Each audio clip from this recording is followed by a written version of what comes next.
Pronto Debate e esse é o meu, o seu, o nosso podcast. Vamos embora!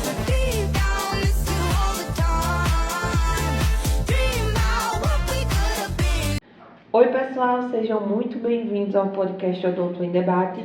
Hoje eu estou aqui com Lívia e a gente vai conversar sobre o tema odontologia legal e sua interface com a anatomia humana. Esse tema em particular, ele me desperta muita curiosidade, além de que muitas vezes ele é conhecido aí, né, por aparecer em séries policiais. Mas esse tema que a gente vai debater hoje, ele vai muito além de uma cena de TV. Então fica com a gente pelos próximos minutos para a gente poder se aprofundar mais em conhecimento nessa área aí da odontologia. Oi gente, tudo bem com vocês? É um prazer estar aqui para falar mais sobre o universo da odontologia legal, que é uma especialidade de extrema importância que ocupa um papel fundamental na identificação humana e que muitas vezes é desconhecida como uma especialidade dentro da odontologia. Eu mesma adorei me aprofundar nos estudos e adquirir mais conhecimento sobre essa área que é tão ampla. É verdade. Antes da gente começar, Lívia, de falar sobre esse tema tão interessante, a gente vai ver umas respostas que ficaram do nosso podcast anterior, né, gente? A gente deixou umas perguntas lá no podcast anterior. Quem não viu ainda o vídeo, volta lá e vai conferir, que é um tema super legal, né? Anatomia do edêntulo e considerações sobre o envelhecimento facial. E vamos embora para as perguntas. A primeira pergunta dizia assim: a perca dentária pode causar alterações na forma do rosto? E a resposta é sim, pois ela pode ali provocar o afundamento dos lábios e perda do volume facial. Tá certo, gente?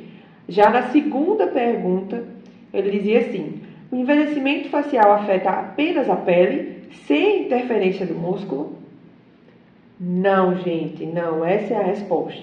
Porque envolve também músculos e tecidos da sustentação, tá bom? Então vamos lá, Lívia.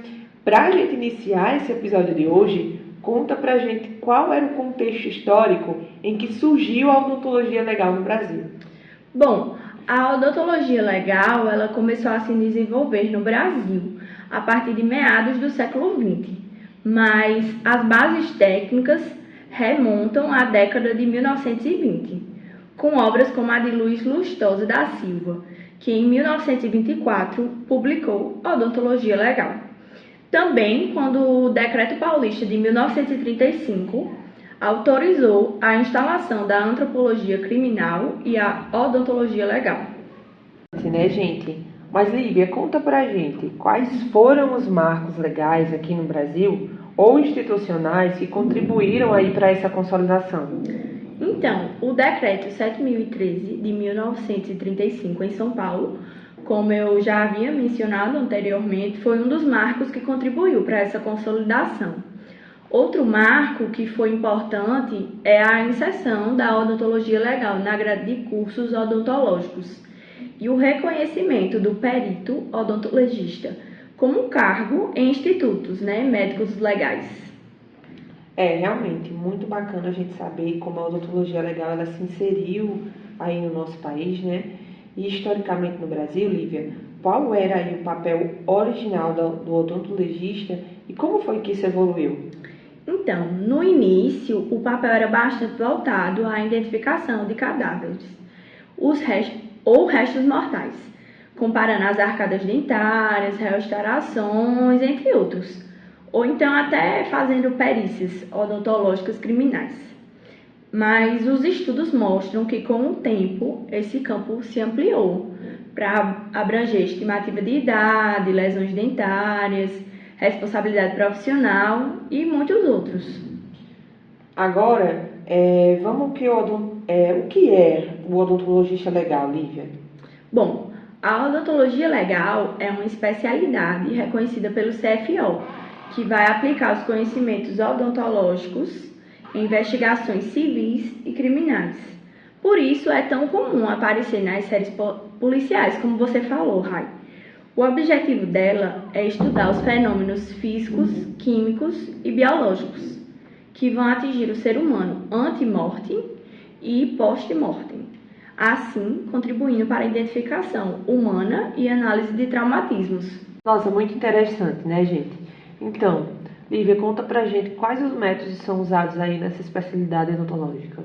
Então, essa área, ela utiliza métodos científicos para identificar as vítimas, analisar restos mortais e auxiliar na justiça, sendo considerada pelo Interpol um método primário de identificação. No caso, o odontologista é tipo uma espécie de detetive? Exatamente. Bacana. E qual a importância da odontologia legal no processo de identificação humana? Então, ela tem um papel essencial na identificação dos indivíduos, quando os métodos tradicionais, como o reconhecimento visual ou digital, não são aplicáveis, porque as estruturas dentárias são únicas, resistentes e mantêm as mesmas características ao longo da vida. Desse jeito, elas permitem a comparação entre os registros ante-mortem, que são as radiografias e prontuários odontológicos, e os achados post-mortem, levando a uma identificação mais segura, especialmente em casos de carbonização, decomposição ou traumas externos. Então, na prática, o que o odontologista faz para identificar um cadáver por meio de uma arcada dentária, por exemplo? Então, Rai, para realizar essa identificação, vai ser realizado o exame odontológico post-mortem, onde é verificado os dentes, a arcada, restaurações, perdas dentárias, posição, desgaste, anomalias, e aí vai ser comparado os dados post-mortem e ante-mortem para verificar as semelhanças exclusivas, além de documentar todo o processo e emitir o laudo pericial. Caraca, que interessante, gente. Agora fala pra gente, Lívia, como é feito aí esses dados ante-mortem?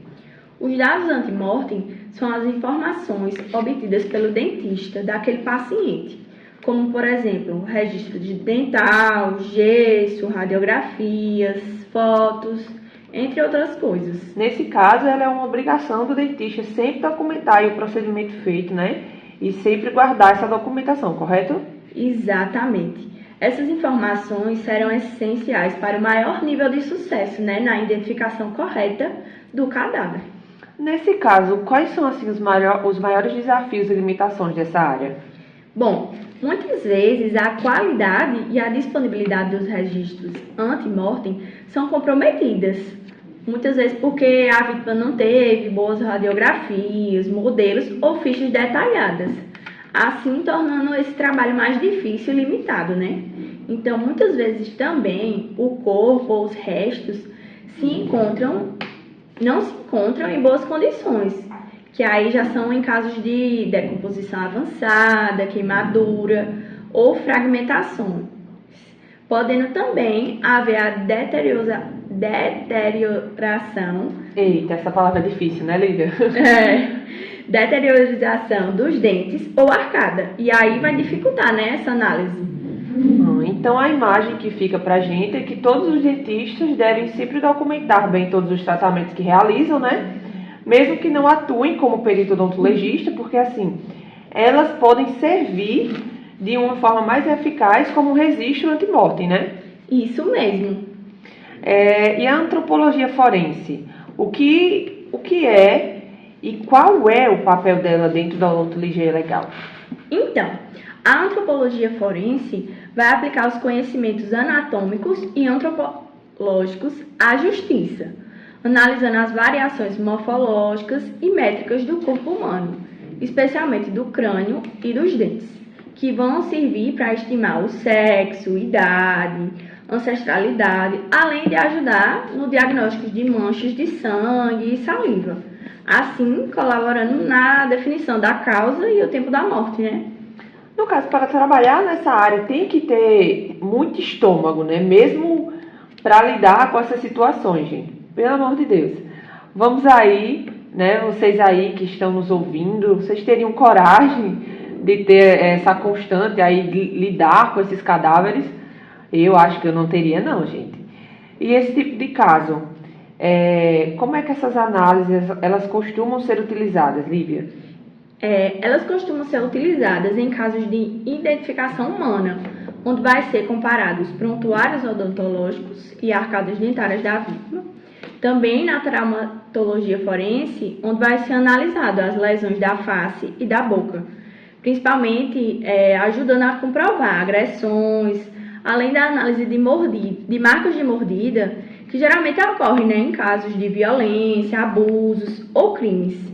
E também tem os casos de responsabilidade profissional, contribuindo na apuração de erros odontológicos. O que são os pontos craniométricos e por que eles são tão importantes na hora de uma análise forense, Lívia? Os pontos craniométricos, eles são referências anatômicas do crânio, como o vértex, glabela, naso, mentoriano, entre outros, que são usados para determinar medidas lineares, angulares e de proporção. Esses pontos, eles vão justamente auxiliar na identificação de vítimas, né, na reconstrução facial forense e na determinação de características antropológicas. É muito interessante essa área da odontologia, né? É mesmo. A craniometria envolve medições do crânio com o objetivo de identificar o sexo, idade, ancestralidade e a estatura. Eu já ouvi dizer que a rugoscopia ela pode contribuir para a identificação de uma vítima. O nome parece complicado, mas o que é que ele significa, hein? Bom, a rugoscopia é o estudo das rugas palatinas, que são aquelas pregas que temos no céu da boca, sabe?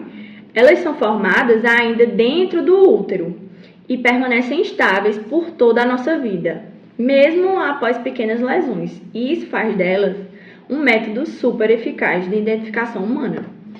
Então, cada pessoa tem um mapa único do palato, é isso? Exatamente. Nenhum padrão de rugas palatinas vai se repetir, nem mesmo entre gêmeos idênticos. Por isso, elas são excelentes meios de identificação, principalmente nos casos dos corpos carbonizados ou esqueletizados, quando os outros métodos eles falham, né?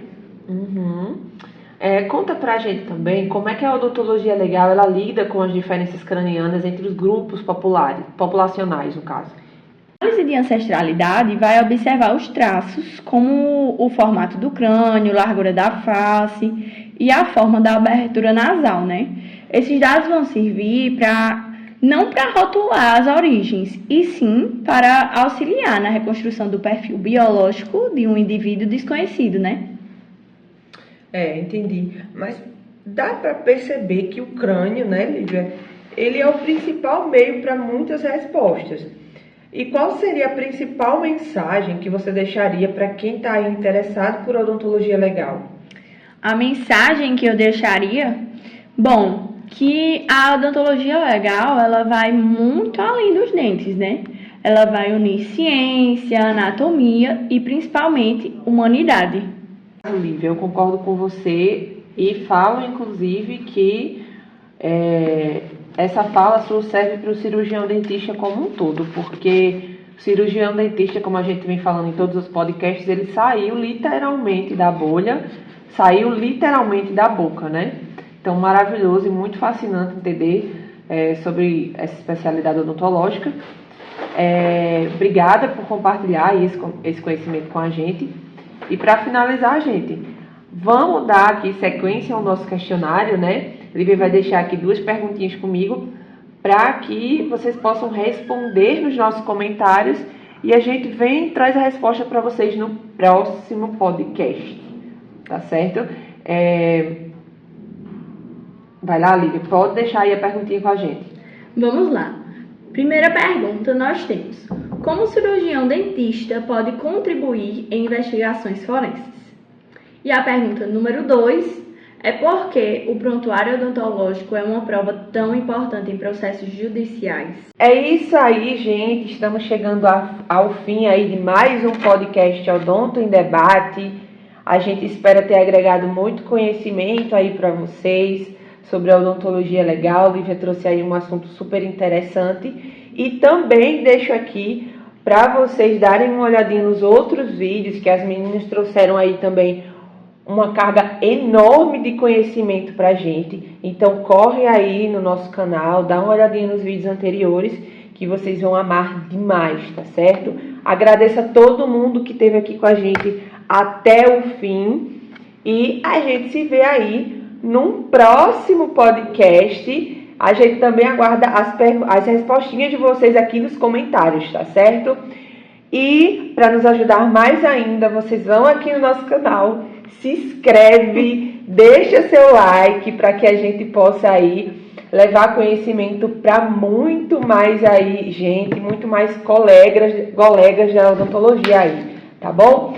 Beijão e a gente se vê no nosso próximo podcast Odonto em Debate.